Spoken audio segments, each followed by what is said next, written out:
In this video, we will look at how to solve problems associated with conservation of mechanical energy. So conservation of mechanical energy is given by this equation, which says the sum of the potential energy and kinetic energy before is the same as the sum of the potential energy and kinetic energy after a certain process.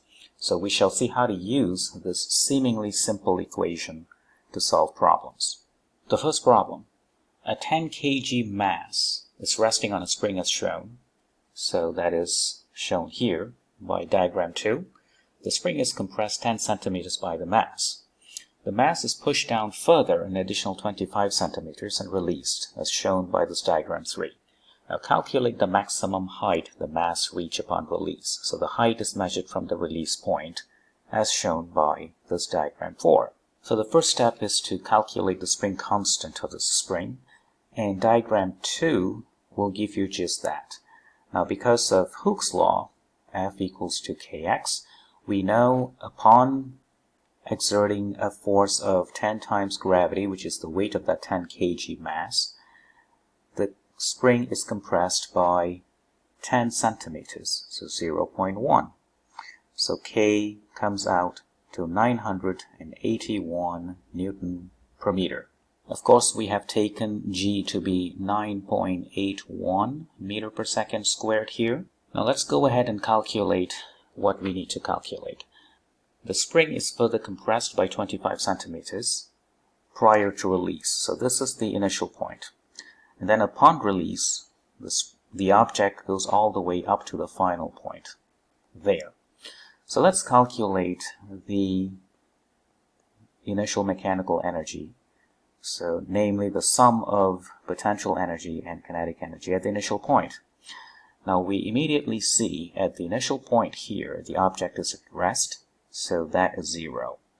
Now the potential energy has two terms. One is the gravitational potential energy and the other one is the spring potential energy. Now we can set the gravitational potential energy to be 0 somewhere, and we are going to take the potential energy, the gravitational potential energy, to be 0 at the release point. 0 joule there. So that means this will also go to 0. So we are left with the spring potential energy, which is simply half times the spring constant times the total compression, which is 35 centimeters, or 0.35 meter squared. So K is 981 Newton per meter.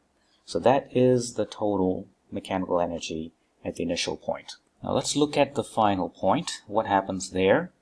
At the final point, the total mechanical energy is again the sum of potential energies and the kinetic energy. Again, at the final point, the object is at rest, otherwise it wouldn't be a maximum height. So the final kinetic energy is 0. The form of potential energy that we have is just gravitational potential energy, because the object is no longer attached to the spring here, so there is no spring potential energy contribution. The final gravitational potential energy is the mass, which is 10, times the gravitational acceleration g, times the height that we want to determine. Now remember, now the energy here is measured using the reference of gravitational potential energy there, which is 0. So by equating these two expressions, namely that is what conservation of mechanical energy is about, you can solve for the maximum height. It is simply half times 981 times 0.35 squared over 10 times gravity, g is 9.81, and that will give you 0.61 meter, or simply 61 centimeters. So that is the maximum height attained by this mass upon release, measured from the release point. Problem 2. So a ball with mass 0.35 kg is thrown from a window with an initial velocity of 6 meters per second at an angle of 30 degrees above the horizontal. So this is the window level.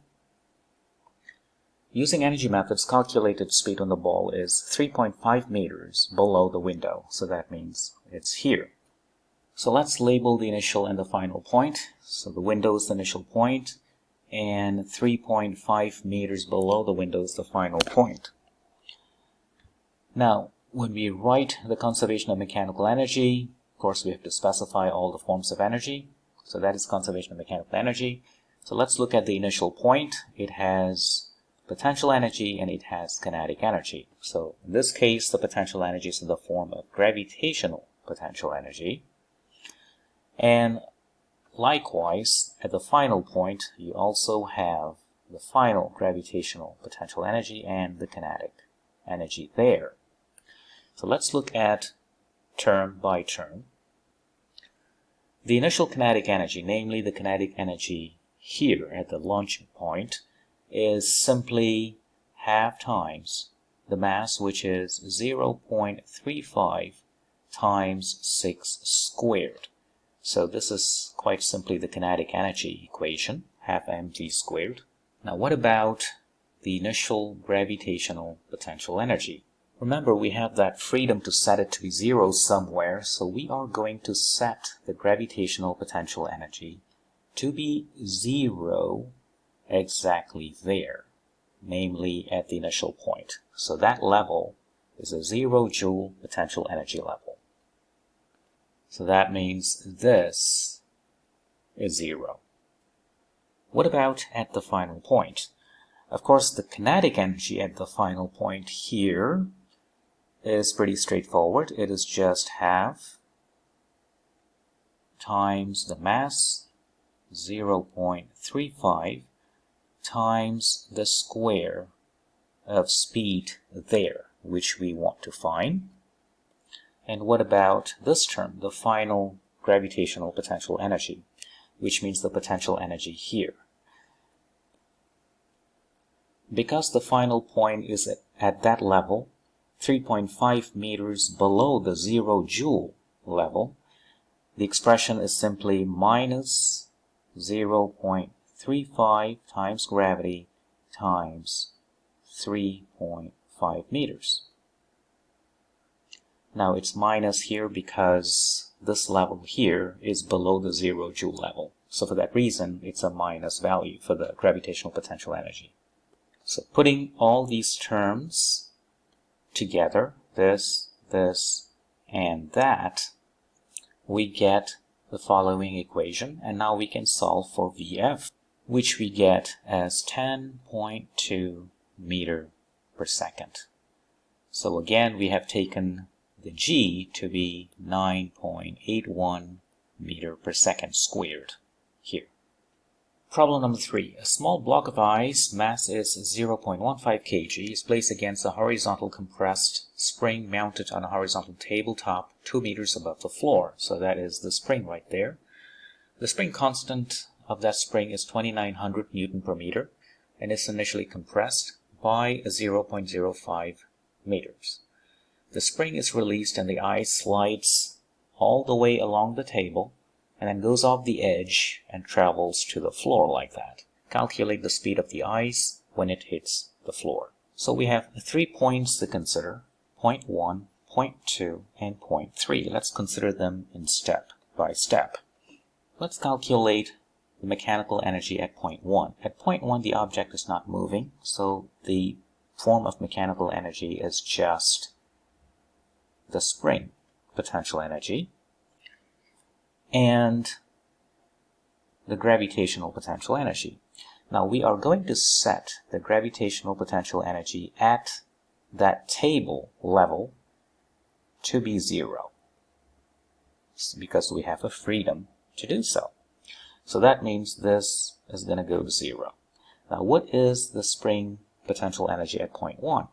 It is simply half times the spring constant, which is 2900, times the stretch, which is 0.05 meters squared, which is 3.625 joules. So what that means is when the object gets to point 2, it will have the same mechanical energy as it had in point 1.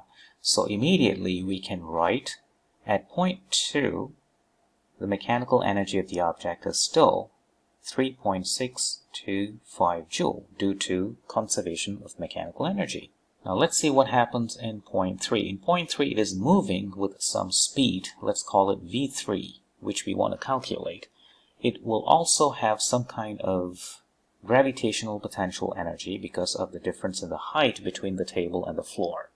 It won't have any spring potential energy because it is no longer attached to spring in any way. And another thing is that the total mechanical energy at point 3 must also be 3.625 joules because mechanical energy is conserved. So let's equate this mechanical energy E3 to sum of the potential energy at point 3, the gravitational potential energy at point 3, and the kinetic energy at point 3. So the potential energy, the gravitational potential energy of this block of ice at point 3 is given by minus the mass is 0.15 gravitational acceleration times 2. Now why is it minus? Well, it's minus because we have set the potential energy, the gravitational potential energy, to be 0 at the surface of the table. So all the values of the potential energy below that must be negative. That's why. And the kinetic energy is given by half times mass, 0.15 times the square of that speed, v3, which we want to determine. So since the sum is 3.625, we can solve for v3, again, remembering g is 9.81 meter per second squared. And if we do that, we get v3 to be 9.36 meter per second. So that is the answer to this problem. Problem 4. A 45 kg cannonball is shot with an initial velocity of 20 meters per second at an angle of 40 degrees above the horizontal as shown in the figure. After a certain time later, the ball lands in a net at 5 meters above the ground. So that is that. Calculate the kinetic energy of the ball as it hits the net. So immediately we write conservation of mechanical energy in that form.